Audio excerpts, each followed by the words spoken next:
Hi, this is William Ramsey. Welcome to William Ramsey Investigates. On today's show, I'm going to read an article that was published yesterday, April 4th, 2022, 54 years from the assassination of Martin Luther King. The title of the article is Did J. Edgar Hoover Order the Assassination of Martin Luther King? The author is Jeremy Kuzmarov. Last name is spelled Kuzmarov. And I reached out to him and he gave me permission to read this into the record and publish it. So I'm doing so with full attribution. It was published in Covert Action magazine. And you can see it if you're watching this on YouTube. You can see the cover of this excellent article that goes in detail into the death, mysterious death, the suspicious death of Martin Luther King Jr. at a young age of 39.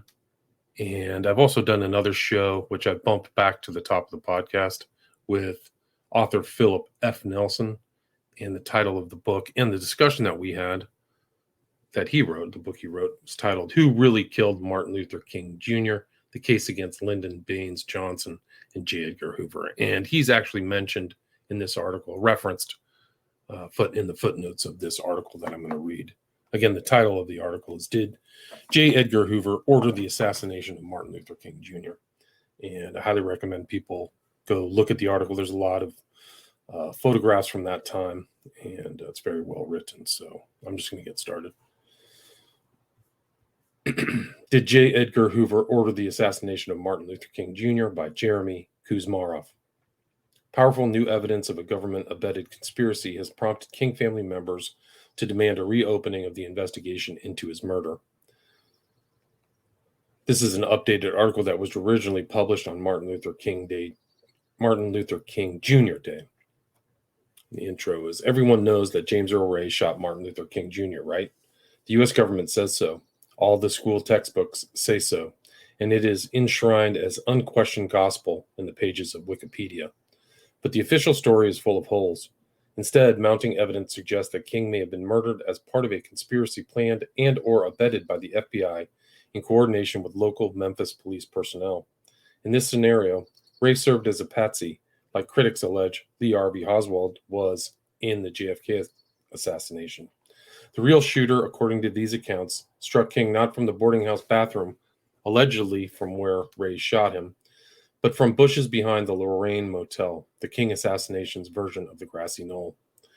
This article lays out that evidence, as it may soon be laid out in court and a congressional committee, if the King's family's demands to reopen the murder investigation continue to gain traction. What follows is a reconstruction of the events leading up to King's murder and the subsequent purported attempts by local and national government officials to cover up their involvement and pin it on a patsy named James Earl Ray. At 6:01 p.m. on April 4th, 1968, Martin Luther King Jr. was struck in the face by a bullet as he was leaning over the balcony of his room at the Lorraine Motel in Memphis, Tennessee. An hour later, he was declared dead at nearby St. Joseph's Hospital. King had come to Memphis as part of his Poor People's Campaign to support a sanitation worker strike. The civil rights leader was increasingly promoting socialist views, had become more outspoken in criticizing the war in Vietnam, and had been running for president on an anti-war ticket with Benjamin Spock. After King had given a speech denouncing the Vietnam War at the New York's Riverside Church 1 year before his assassination, U.S. Army spies recorded black radical Stokely Carmichael warning him, quote, "The man don't care you call ghettos concentration camps, but when you tell him his war machine is nothing but hired killers, you got trouble," unquote. Carmichael, unfortunately, was right. Lone assassin, question mark. Police authorities fingered James Earl Ray, a career criminal from Alton, Illinois, who had escaped from the Jefferson City, Missouri penitentiary in April 1967 as the lone assassin. On May 6, 1968, syndicated columnist Drew Pearson wrote that the FBI was conducting, quote, perhaps the most painstaking, exhaustive manhunt ever before undertaken in the United States. Its G-men have checked every bar ever patronized by James Earl Ray, every flop house he ever stopped at, every cantina in Mexico he ever visited. It has collected an amazing array of evidence, all linking Ray with the murder, unquote. Ray was supposedly motivated by race hate. He allegedly began stalking Dr. King on the weekend of March 17th in Los Angeles, arriving in Memphis on April 3rd with the murder weapon and booking into a seedy rooming house owned by Bessie Brewer above Jim's Grill right across from the Lorraine Motel. Just before 6 p.m., Ray barricaded himself in a communal bathroom from where he pointed his rifle outside the window and shot King. Afterwards, in haste, Ray neglected to eject the spent cartridge. Back in his room, he wrapped his rifle along with an overnight bag in a bedspread and ran outside. Ray was then spotted by another tenant in the rooming house, Charles Quitman Stevens, the state's chief prosecution witness, who said that he saw Ray running out. When Ray saw a stream of police cars rushing to the scene, he panicked and dropped the bedspread with the rifle in the doorway of the Caneep Amusement Company on South Main Street. He then fled in a white Mustang, making his way first to Atlanta, where he ditched the car, then to Toronto, where he hid for a month, and then to Portugal and England, where he was apprehended 2 months later by authorities trying to board a flight to Brussels. Ray's fingerprints had been found on the gun that allegedly killed King, scope, binoculars, beer can, and a copy of the Memphis Commercial Appeal dropped in the bundle. At his trial, Ray pled guilty and was sentenced to 99 years in prison. House Select Committee on Assassinations and 1999 Civil Trial. The 1979 House Select Committee on Assassinations, or the HSCA, which was convened to investigate the King and Kennedy assassinations, alleged that Ray carried out the killing to collect a bounty from 2 St. Louis racists, both dead at the time. In 2012, G. Robert Blakey, staff director to the HSCA, said, however, that he had been deceived by the CIA, which had failed to inform him that a government liaison to the HSCA, George Ioannidis, had a CIA background. Blakey told the Jackson, Mississippi Clarion Ledger that thoughtful people today, not just nuts, think that more people than James Earl Ray were involved in King's killing. In 1999, a mixed-race jury presiding over a wrongful death civil suit by the King family in Memphis reached a unanimous verdict that King was assassinated as a result of a conspiracy involving the U.S. government. King's widow, Coretta Scott King, said afterwards that, quote, there is abundant evidence of a major high-level conspiracy in the assassination of my husband, unquote. The jury found that the mafia and various local, state, and federal government agencies were deeply involved in the assassination. Mr. Ray was set up to take the blame. Case not closed. 3 days after his sentencing, Ray fired his mob-connected attorney, Percy Foreman, and said that he was pressured into pleading guilty and had been set up as a patsy. Foreman was given 60% royalty rights on a book about Ray by William Bradford Huie, Huie, which would not have sold if it were about a non-assassin. The FBI was never able to match the bullet that killed King with the rifle, allegedly left by Ray on the steps of the Caneep Amusement Company. Ray's fingerprints were also never identified in the room he had rented at the rooming house. A well-known crime scene investigator determined that the shot from the rooming house bathroom could not have struck King unless Ray had hung out the window or smashed a 10-inch deep hole in the wall for his rifle to fit into. The angles were all wrong. Memphis police officer Vernon Dollahite said that he arrived on Main Street within 1 minute and 50 seconds of King's shooting and did not see a fleeing Mustang or hear screeching tires, raising doubt that Ray could have gathered his stuff, dropped it in front of the Caneep Amusement Company, a detour from his car, and gotten away to escape notice by Dollahite. Ray's decision to drop the bedsheet supposedly resulted from his panic at seeing a parked police car after exiting the boarding house. However, the car would have been blocked by a hedge, which was cut down the day after King's death. According to Guy Caneep, the bedsheet was dropped on the steps of the Caneep Amusement Company approximately 2 to 5 minutes before King was shot. Caneep described the person dropping the bundle as having a chunky build, which did not match Ray. Ray's old prison radio, which could be seen outside the bundle, supposedly fell out when the bundle was tossed in the doorway. However, it was not on its side, visibly cracked or broken. The rifle was also packed tightly, which a panicked killer in a hurry to get away could not have done. The prosecution's main witness, Charles Quitman Stevens, had been arrested 155 times, mostly for alcoholism, and was dead drunk at the time of the shooting, according to his wife, landlady, a homicide detective who interviewed him, Tommy Smith, and a cab driver who picked him up. He was looking to obtain a $100,000 reward for identifying the slayer of King. Later, when it shown a photo of Ray by a CBS journalist, Stevens said that he was not the man he had observed running out of the boarding house.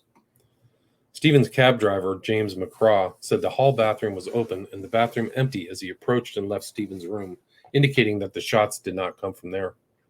Stevens' common-law wife, Grace Walden, also said that she heard the shot come from outside her window in the rooming house, which opened onto the bushy area between the rooming house and the motel. The only man she saw coming out of the rooming house was short with salt and pepper hair, wearing an open army jacket and plaid sports shirt, which did not fit Ray. 2 Mustangs and Ray's alibi. When he was picking up Stevens, James McCraw said he noticed a delivery van and 2 white Mustangs parked within 50 yards of each other, one in front of Jim's Grill, the other just south of the Kniep Amusement Company. Another witness, Charles Hurley, told Ray attorney William Pepper that after arriving to pick up his wife at the rooming house at 4:45 p.m., he pulled up behind a Mustang with Arkansas plates, parked in front of the rooming house and south of the Kniep Amusement Store. Ray's Mustang had Alabama plates and was parked north of the Kniep store.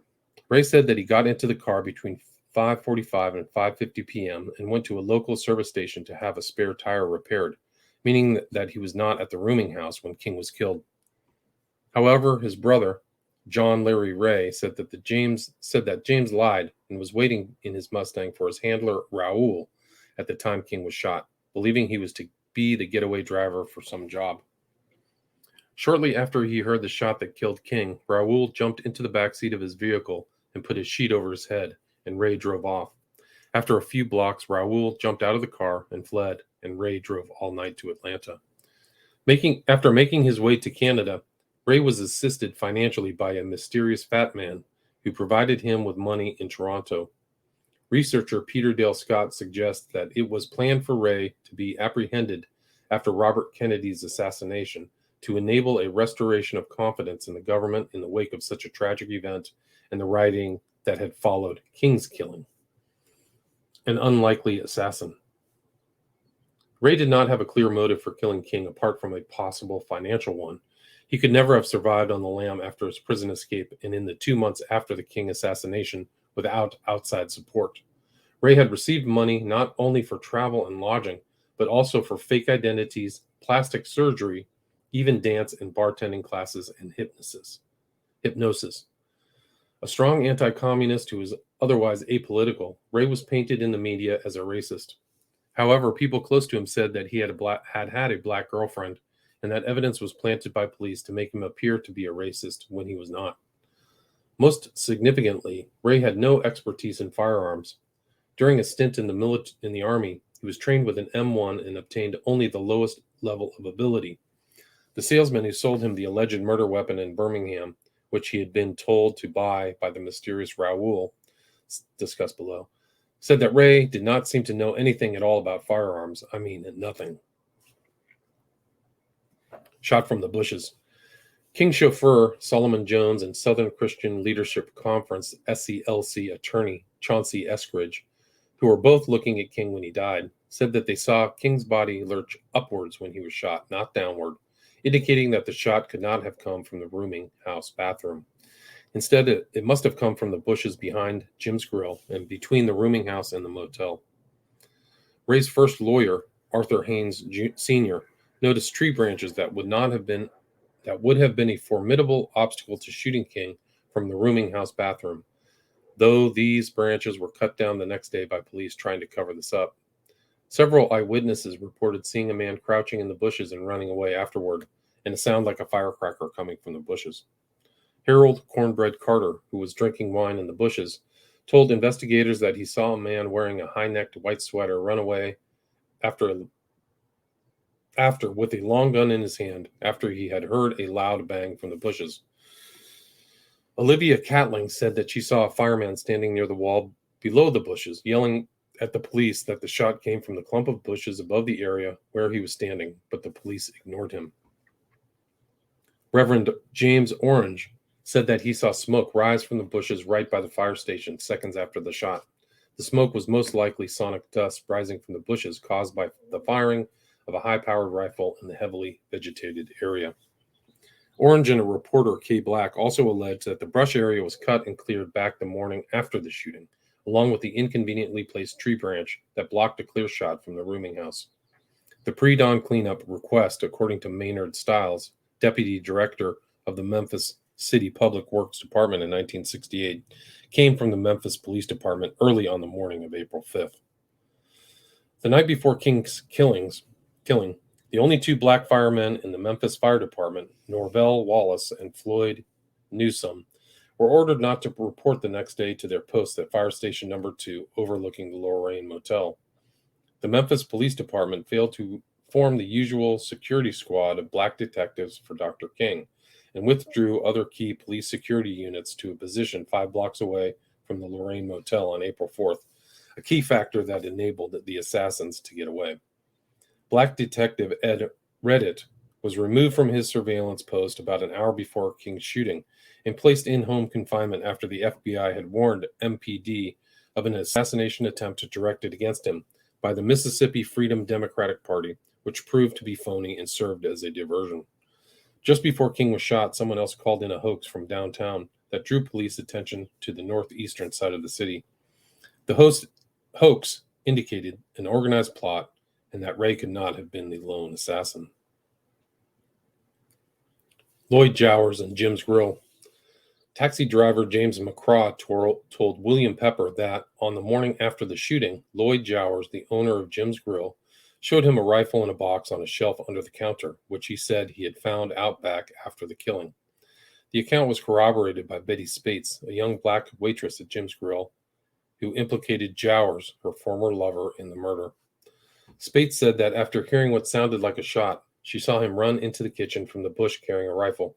His hair was in disarray, and the knees of his trousers were wet and muddy as though he had been kneeling in the soggy grass or brush areas. Jowers then wrapped his rifle in a tablecloth, put it under his apron, and slipped into the cafe behind the counter, where he discreetly placed the rifle under a shelf and then asked customer Harold Parker, a taxi driver, if he heard anything. The shooting had only happened 1 minute earlier. Subsequently, a sheriff's deputy came in and ordered Jowers to lock Jim's Grill and keep everyone inside. Jowers later admitted to Willie Aikens, his right-hand man, that he was the figure in the bushes, although he said someone else was the shooter. Aikens said that his job was to kill this shooter who ran off to Florida before he could pop him. Jowers had been a Memphis police officer from 1946 to 1948 who went into business running clubs, then bars and restaurants. Bill Hamblin, James and McCraw's roommate, testified at the 1999 civil trial that McCraw had told him that Jowers had not only showed him the rifle that killed King, but told him to get rid of it. McCraw, in turn, said that he drove on to the Memphis-Arkansas Bridge and threw it off. Frank Liberto and Carlos Marcello. In an ABC television interview in 1993, Jowers said that he had received $100,000 from Frank Liberto, president of the Liberto and Latch Produce Company in Memphis, to arrange Dr. King's murder. John McFerrin, a civil rights leader in 1968, told William Pepper how he heard Frank Liberto from the back of his store before King's death say, quote, "I told you not to call me here. Shoot the son of a bee when he comes on the balcony," unquote. Liberto, a member of the Carlos Marcello crime family, told the caller he should collect his money.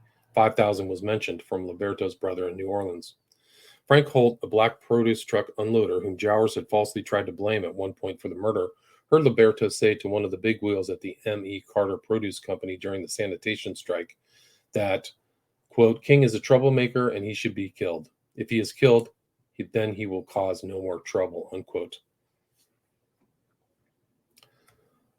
Lavada Whitlock Addison, the manager of a pizza parlor near Liberto's home, said that one day between 1976 and 1982, Liberto leaned forward and told her, quote, "I had Dr. Martin Luther King killed," unquote. Earl Clark and Morrell McCullough. Jowers identified the assassin as Memphis Police Lieutenant Earl Clark, who was regarded as the best shot on the MPD and was close to Liberto. Afterwards, Clark allegedly scaled down a wall adjacent to the Lorraine Motel before jumping into an escaped vehicle. Clark was involved in planning sessions at Jim's Grill to prepare for the assassination with 5 other men, only 2 of whom Jowers could identify. One of the men, unbeknownst to Jowers, was an undercover police officer and agent provocateur, Morel McCullough, who was assigned to the MPD from the 11th Military Intelligence Group. Born in Mississippi, McCullough had served in the military police in Vietnam and went on to work for the CIA in Central or South America. At the time of King's slaying, McCullough was posing as a member of the Invaders, a militant black political group, which gave him access to King and his circle. He was identified as the mysterious figure kneeling over Dr. King after he was shot.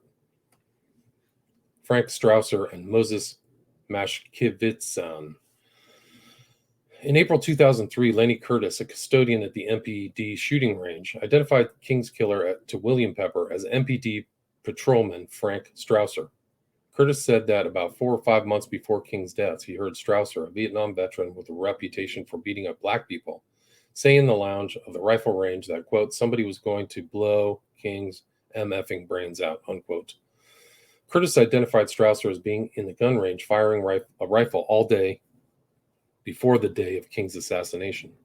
Around 2:30 p.m., Memphis Mayor Henry Loeb, MPD Chief Frank Holloman, and a number of MPD officers, including Earl Clark, whom Curtis identifies as the spotter in King's shooting, went into a meeting in a room in the rifle range. Strausser then left around 3:30 p.m. wearing a white shirt and a pair of sunglasses, carrying the assassination rifle in a red Chevrolet convertible. After the killing, investigators identified a size 13 shoe print in the bush behind the Lorraine Motel. In October 2013, Pepper interviewed Strausser and got him to admit that he wore a size 13 shoe. Moses Mashkevitsan, whose likeness had been rendered in a police artist's drawing, could have alternatively been the shooter in the bushes. Mashkevitsan was a Russian emigre who'd been a double agent in World War II, who testified at the trial of Nazi Quisling Marshal Philippe Pétain. After the war, he got into drug smuggling in Belgium, was recruited as a Federal Bureau of Narcotics informant, and became a CIA contract killer identified by author Richard Mahoney, the son of a CIA agent, as being part of the 1961 assassination plot against Congo's nationalist leader, Patrice Lumumba. Ray's intelligence background. Ray's brother, John Larry, believes that his brother's role as a patsy in the King killing had been planned for many years and originated with his army service at the end of World War II. After enlisting in 1946 at the age of 17, Ray served in the 78992nd Infantry Regiment and as a military policeman with the 382nd Military Police Battalion in Nuremberg, Germany. Subsequently, Ray was recruited into the OSS, or the Office of Strategic Services, the predecessor of the Central Intelligence Agency. He told John Larry, that when you join the OSS, it's like joining the mafia. You never leave. Researcher Lyndon Barston was told by an intelligence officer that the 4-digit army units like the 7892nd Infantry Regiment were often used for cover. The unit was based in Frankfurt, Germany, the European headquarters of the CIA, housed in the old IG Farben building, which had been spared during the Allied bombing. Ray was given 2 serial numbers, which further indicated he was involved in something secret. According to John Larry, James was haunted by an incident when he was in the military police when he shot a black soldier named Washington who was accused of beating up Jews and raping an officer's family member, which was not true. James had been given lumbar punctures or spinal taps by Army doctors, which can be used to administer drugs. Gaps in Ray's military record further lead to suspicion that he was an unwitting victim of mind control experiments carried out under the CIA's MK-Ultra, which may have caused him to shoot the black soldier. FBI documents show that Ray saw 2 hypnotists in Los Angeles after his Army service was completed, one of whom, Xavier von Koss, had been an Army intelligence officer and was likely brought over under Operation Paperclip, which brought Nazi scientists to the U.S. James had told his family that the feds were messing with his mind, and his father felt that he had been drugged. Between 1949 and 1952, James served as an undercover operator for FBI investigations into communists in Chicago, earning him the nickname The Mole. When Ray was arrested after committing a robbery, an intelligence operative was spotted in the rooming house where he was staying. There is a possibility that he was there because the government wanted Ray locked up so they could use him in a later operation, knowing he was a controllable personality. Jefferson City escape. There is no better patsy than an escaped prisoner because he cannot go to the police for assistance and is dependent upon his contacts for survival. On April 23, 1967, Ray escaped from the Missouri State Penitentiary at Jefferson City, where he was serving a 20-year sentence, by hiding in a bread box in the back of a bakery truck. The director of the Missouri State Prison System at the time, Fred T. Wilkinson, was a U.S. intelligence operative who handled the famous 1960 spy exchange between U-2 pilot Francis Gary Powers, whose plane had been shot down over the Soviet Union, and a Soviet colonel, Rudolf Abel, who had been imprisoned for setting up a spy network in the U.S. The warden at Jeff City, Harold Swenson, also had an intelligence background. His predecessor, E.V. Nash, was said to have committed suicide, though the gun that killed him was found in a separate room in his house than his body. After a failed escape attempt, Ray was seen by Dr. Donald B. Peterson, head of psychiatry for the Army's Far East Command during the Korean War, the height of the brainwashing era. Peterson prescribed Ray with Librium, a drug listed in government documents as one used to strengthen narco-hypnosis. Gene Barnes, a former inmate at Jeff City, signed an affidavit in the late 1970s which said that he had been told by Warden Donald Wyrick that Wyrick, Wilkinson, and Swenson had allowed James to escape Jeff City so that the feds could later use him as the fall guy in King's assassination. The fingerprints the prison sent out after James's escape were not his. They had been switched by Wilkinson and Swenson with another man's, meaning that if Ray had been captured, the police would have had to set him free. When Wilkinson retired, the inmate who talked Ray into escaping, Ronnie Westbrook, committed, quote, suicide, unquote, by hanging himself, though he was discovered with broken arms and legs, pointing to foul play. The mystery of Raoul. After James's escape, he came in contact with a mysterious figure named Raoul, who provided Ray with phony documents in Montreal, Canada, after the two met at the Neptune bar. In exchange for the documents, Raoul had Ray assist him in smuggling contraband across the border and then sent Ray to Birmingham, Alabama, where he purchased a 1966 white Mustang and a telescopic rifle that appears to have served as the fake murder weapon. In Montreal, Ray was given the identity of Eric St. Vincent Gault, who happened to be a highly placed Canadian operative of the U.S. Army intelligence. Gault ran a warehouse for Union Carbide, which housed a top-secret munitions project funded by the CIA, the U.S. Naval Surface Weapons Center, and the Army Electronics Research and Development Command. At 3 p.m. on April 4th, Ray met Raoul at Jim's Grill, where he was told to go to the rooming house next to the Lorraine Motel. He then waited for him after the shooting and helped him flee from the scene before Raoul jumped out of the car and abandoned him to his fate. Raoul's real name may have been J.C. Hardin, a man Ray had been in contact with and was believed to be an FBI snitch, or Raul Coelho, a Portuguese immigrant identified by Glenda Grabeau, or Raul Esquivel, whose number Ray called. Esquivel was tracked by a Los Angeles Times reporter to a Louisiana State Police barracks in the New Orleans Baton Rouge area, a well-known staging ground for CIA-sponsored guerrilla operations against Fidel Castro. Jules Rico Kimball, a convicted killer who worked for organized crime, the Ku Klux Klan, and CIA in French separatist struggle in Quebec, told investigators that he flew Ray to Montreal and brought him to a CIA identity specialist who provided Ray with his aliases. A retired CIA agent later said that the CIA identity specialist in Montreal was named Raoul Moira. Ewan Cameron and MK Ultra. While serving as race handler in Montreal, Kimball said that the two were ordered to go to McGill University's Memorial Institute to undergo hypnosis. The Memorial Institute was the home of Subproject 68 of the CIA's MK Ultra brainwashing program run by Dr. Ewan Cameron, the lead CIA mind control expert in Canada. Inside job. Kimball said that the assassination was carried out by a team of covert intelligence operatives who had an unmarked van with sophisticated electronic radio equipment that could oversee the crime scene and monitor and broadcast on police radio channels. 2 snipers with the team used rifles identical to Ray's, while other members obtained Memphis Police Department uniforms. The 2 snipers concealed themselves in the bushes behind the boarding house. One was a backup, the other shot King. The rifles were then concealed in a prearranged hiding place behind the boarding house, where they were retrieved by other operatives. The two snipers afterwards jumped down onto the sidewalk from the bushes and mingled with the other uniformed officers who were rushing about. A voucher had been established for the police impostors. If anyone asked who they were told to call a certain police captain who would vouch for the new men on the force. Secret Army Intelligence Team. The 902nd Military Intelligence Group, under the command of Colonel John W. Downey, LBJ's CIA Vietnam briefer, had been deployed to Memphis at the time of King's visit with orders to shoot to kill him and aid Andrew Young, who later became mayor of Atlanta, on command. King was considered, quote, a Negro who repeatedly preached the message of Hanoi and Peking, unquote. The 902nd Military Intelligence Group had been involved in gun running with mobster Carlos Marcello. Weapons stolen from Army bases were delivered to Marcello, and the proceeds were used to help fund black operations.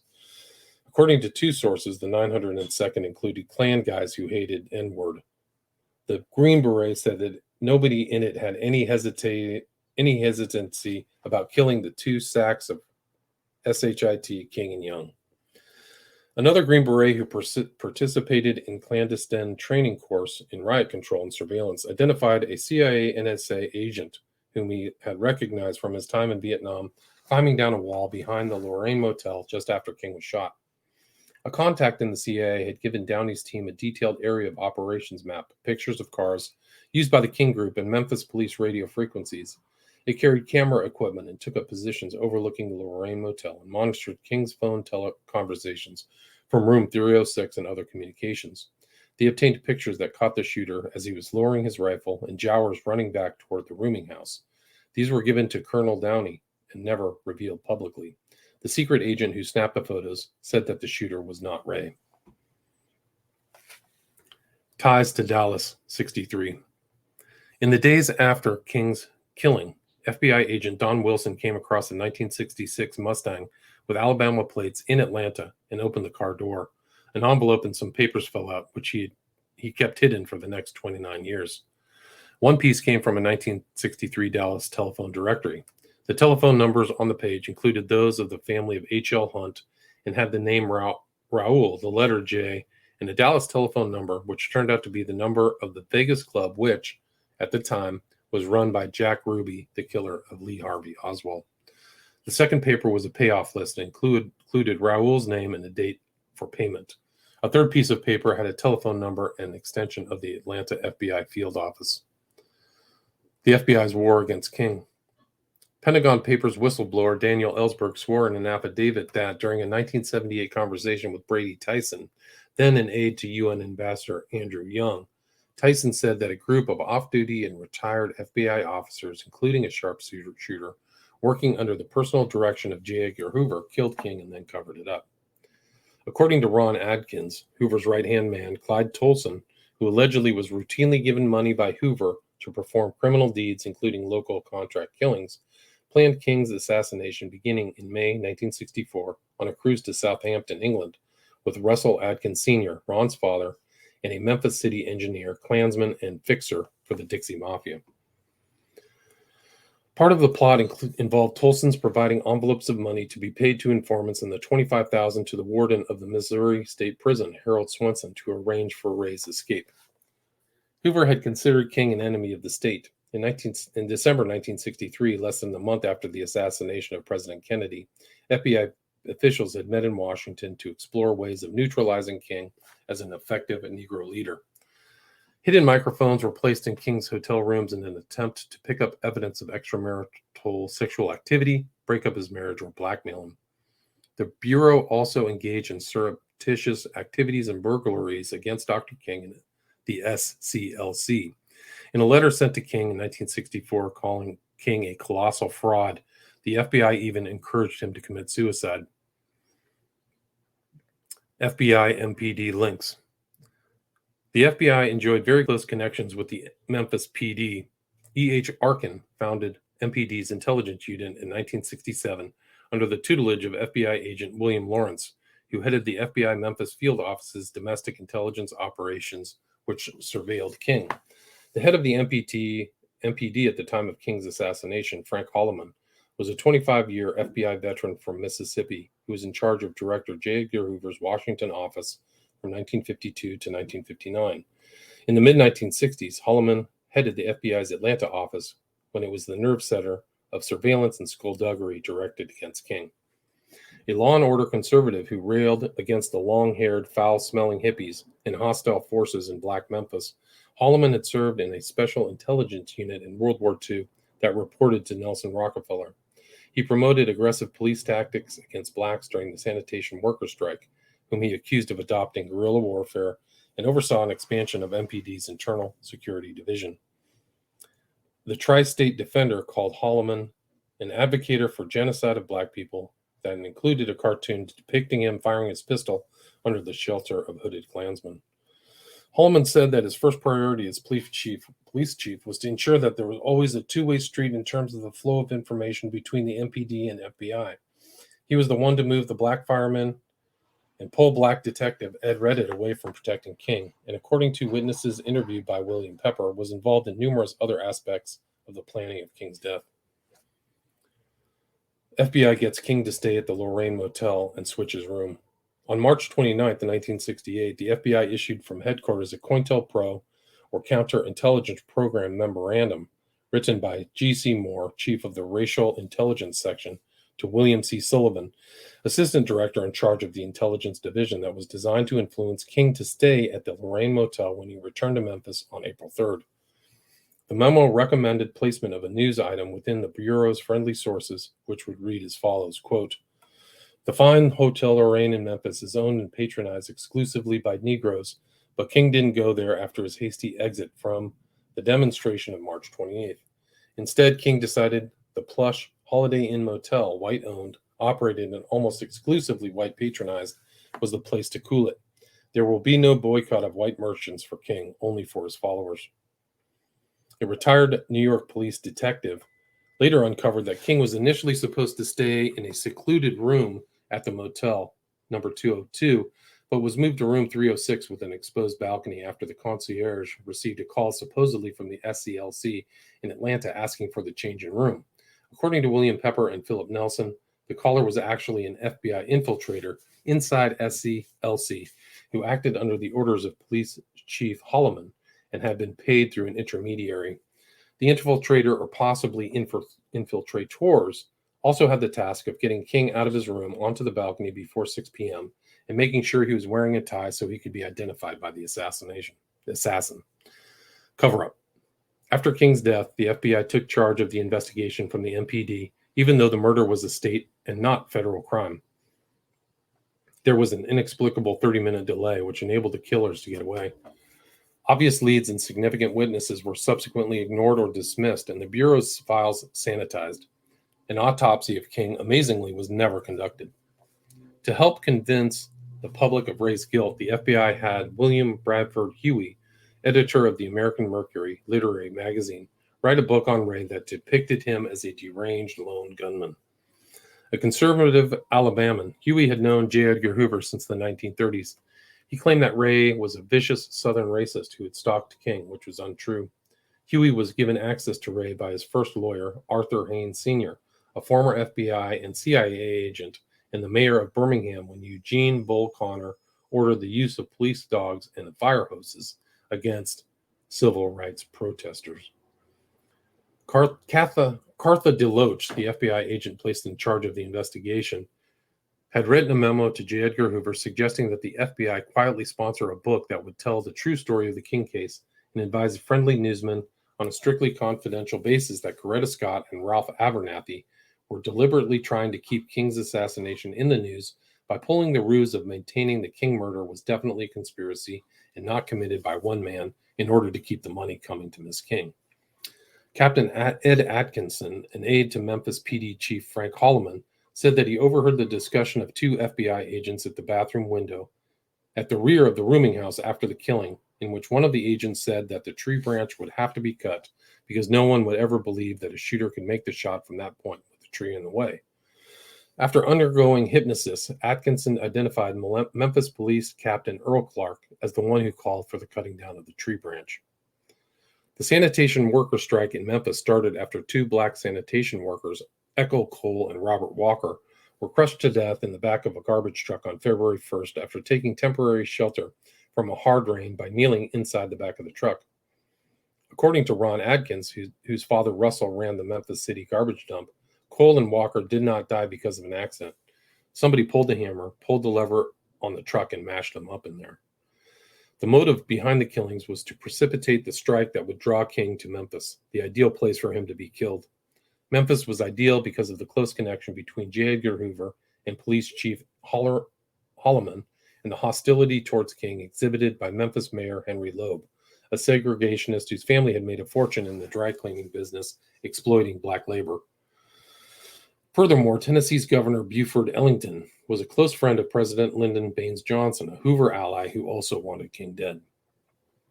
Ellington's involvement in the cover-up was demonstrated when he fired the state's Commissioner of Corrections, Harry S. Avery, after he had begun to investigate King's death when he came across a letter to Ray typed on McGill University letterhead, which Avery believed might have been related to how Ray was able to obtain his aliases and some Canadian passports. Ghouls in white smocks.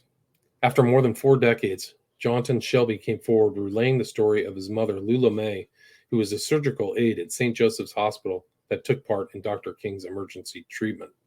The morning after King's death, she had ordered her family to tell him that as doctors were working to save King, one of the orderlies, John Billings, following doctor's instructions, left the room to find the men in charge. When he returned with them, the doctors said there was nothing more they could do to save King, and then instructed the rest of the staff to leave the room and not talk about what occurred. According to Lula May, who was the last to leave the room, King was still alive at that time.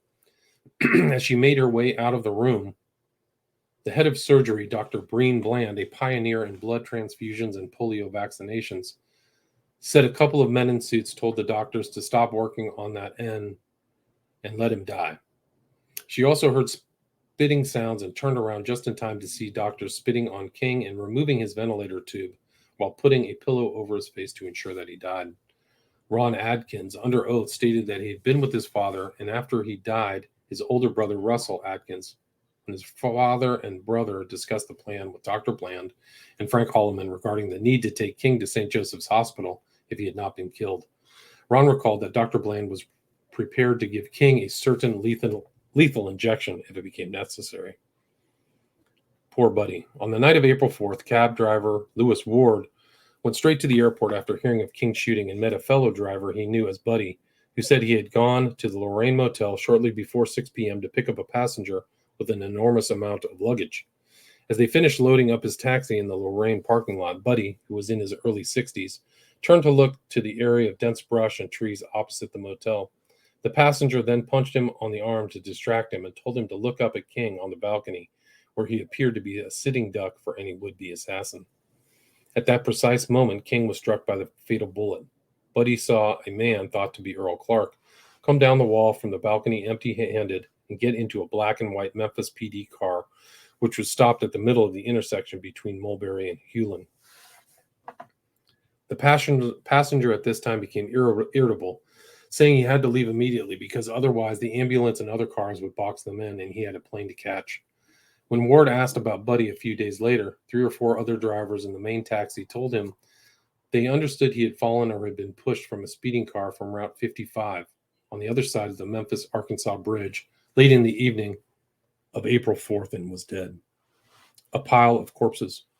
John Larry Ray, who spent 18 years behind bars after being framed for a crime he says he did not commit, wrote that the cover-up of the King assassination left a pile of corpses in its wake. 3 months after Jimmy Hoffa's lawyer, Z.T. Osborne Jr., decided to help James Earl Ray with his case, he abruptly committed suicide, which his wife did not believe. 2 judges considering Ray's request for a retrial, W. Preston Battle and William E. Miller, died of suspicious heart attacks. Just before he died, Battle had received a request for a new trial from one of Ray's new attorneys, Richard J. Ryan, which was refused by Battle's successor, Judge Arthur Faquin Jr., in contradiction to existing Tennessee law. The Church Committee hearings later revealed that the CIA had developed a heart attack gun which could deliver a tiny frozen needle that upon entering the body would deliver a toxin that induced a heart attack, but then became undetectable at autopsy.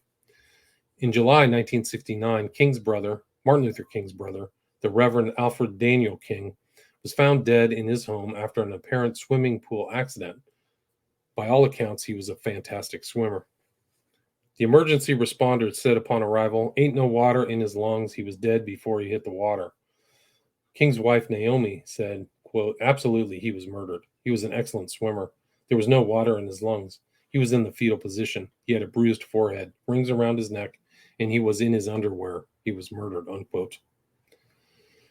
In 1971, Bill Sartor, a 32-year-old writer for Life and Look magazines, on the trail of the Marcello Liberto organized crime connection to King's death, was murdered in Waco, Texas, the night before he was to interview a nightclub owner linked to Marcello. Sartor was given a lethal dose of methaqualone slipped into his drink. 6 years after Sartor's death, former FBI Assistant Director of Intelligence William Sullivan was shot and killed by a man, Robert Daniels, who mistook him for a deer while deer hunting. The killing occurred shortly before he was scheduled to testify before the HSCA about his former boss, J. Edgar Hoover's hatred of King. Getting away with murder. Martin Luther King Jr.'s assassination was a major negative turning point in American history. It sparked riots that played into Richard Nixon's call for law and order, deprived the civil rights and Vietnam anti-war movements of its greatest leader, and destroyed prospects for an interracial movement of the poor. Afterwards, 2 U.S. Army brigades were until 1971 stationed on permanent standby to deal with domestic unrest as part of Operation Garden Plot. King had prophesied that a world starved of love, in which human caring and the spiritual dimension are de-emphasized, would become one of material scarcity, massive inequality, overly stressed environmental systems, and social disintegration. The men who killed King were very clearly starved of love. The evidence indicates that they continue to enjoy impunity for their crime because the U.S. government will never admit that it was behind the killing of a national treasure. The end.